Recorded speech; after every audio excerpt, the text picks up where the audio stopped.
Boyles. I live in Fulton County, Georgia. My name is Susie Boyles. I live in Fulton County, Georgia.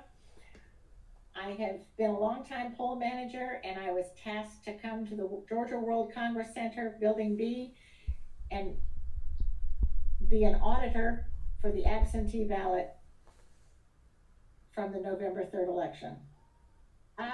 When we received our first box, it was taped shut with clear packing tape. It had the Secretary of State's seal on the top, but having been a poll manager for a long time, there were no signatures on that seal, which there should be. Once a box or a manila envelope is sealed, it should have the sealer's signature and an additional signature. It should not be anything that's ever done by anyone alone.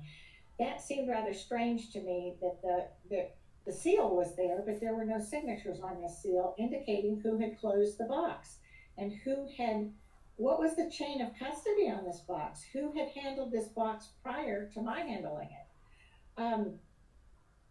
So when we opened the box and put the seal aside, we noticed that there were 700 to 800 absentee ballots inside.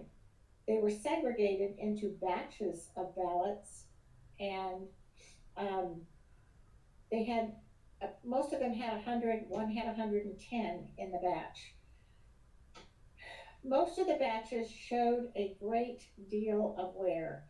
We came to one batch, however, that it really was not only surprising, but it was so stark. Having done this for years, I'm very familiar with how the ballots work, how they fold, how they feel, their general appearance.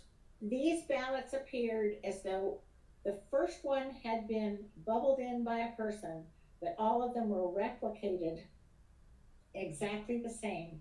We were further alarmed that in our count, 98% of these ballots were for Joseph R. Biden. 2 were for Donald J. Trump, and 1 was for Joe Jorgensen. That's a very odd count. My coworker agreed with me that there was something very unusual about these ballots. And so what we did was we started looking through that entire stack of 98 for one candidate. That seemed very odd to me. Every single ballot was absolutely identical, and they appeared to be printed rather than with some sort of marking device. And the fact that, there was a little ellipse in an oval that was void in exactly the same spot in all these ballots. We didn't see any differentiation, even when it came to the Senate candidates, or when it came to some of the referendums on the back. Everything was precisely the same. I've never seen that before in 20 years. Besides that, it just really disturbed me that these ballots did not appear to have been ever used as an absentee ballot. When you request an absentee ballot, that ballot comes to you in the mail. You don't receive that ballot as a long sheet of white paper with candidates on each side.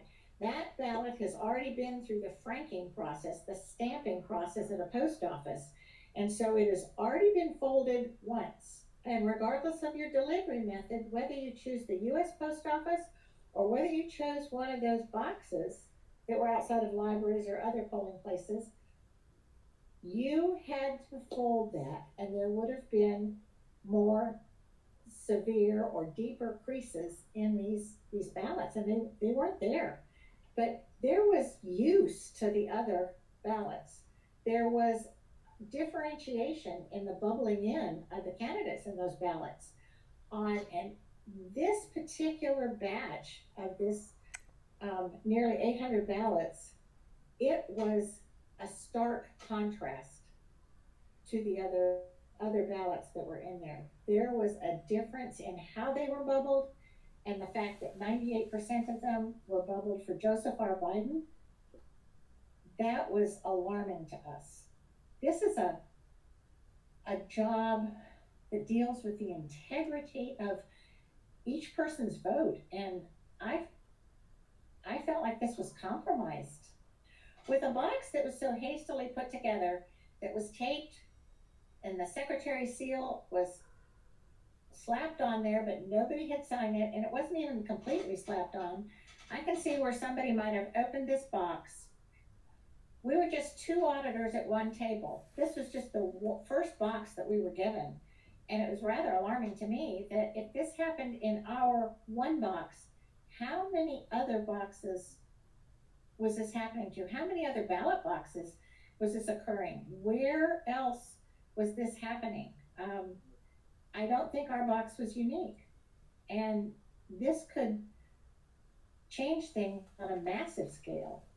That is just my opinion. I don't know that as a fact, but I do know what I saw in how hastily this box was put together, how alike all the used ballots were, and how pristine and unalike and uniform this was in its candidate choice, and how every little bubble was precisely alike.